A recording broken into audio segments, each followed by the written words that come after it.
చిన్న గ్రామం ఉండేది. పేరు చింతలూరు. ఆ గ్రామం చాలా శాంతంగా ఉండేది. అక్కడి ప్రజలు నమ్మకంగా, ఆప్యాయంగా జీవించేవారు. కానీ ఒక రోజు తర్వాత ఆ ఊరిలో చోరీలు మొదలయ్యాయి. ప్రతి రాత్రి ఎవరో ఇంట్లోకి దూరి బంగారం, డబ్బు, ధాన్యం దొంగిలించేవారు. ఆ ఊరి పెద్దలు కలిసి ఈ దొంగలు మన ఊర్లో వాళ్లే అయి ఉంటారు, బయటవాళ్లు ఇలా వరుసగా దొంగతనాలు చేయలేరు. అప్పుడు ఓ తెలివైన కుర్రాడు పేరు రమేష్ ఒక ఆలోచన చెప్పాడు. రమేష్ పన్నిన ప్రణాళిక. అతను గ్రామస్తులతో కలిసి గ్రామానికి చివరలో ఒక ఖాళీ ఇల్లు సిద్ధం చేశాడు. అందులో బంగారం ఉన్నట్లు పుకారు పుట్టించాడు. రాత్రి సమయంలో అందరూ దాచుకుని చూస్తూ ఉండగా 2 వ్యక్తులు గుడిసెలోకి చొరబడ్డారు. వెంటనే వాళ్లను పట్టుకున్నారు. ఆశ్చర్యకరంగా వాళ్లు గ్రామంలోనే ఉన్న 2 యువకులు, శివ మరియు రాజు.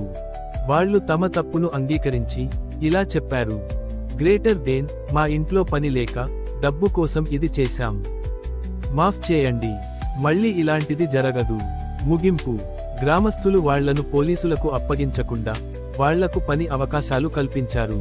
ఆ దొంగతనాలు ఆగిపోయాయి. గ్రామం మళ్లీ నమ్మకంగా, ప్రశాంతంగా మారింది. నైతికం: గ్రేటర్ దేన్ మనుషులు తప్పు చేస్తే శిక్షతో పాటు మారడానికి అవకాశం కూడా ఇవ్వాలి. నమ్మకం వారిని మారుస్తుంది.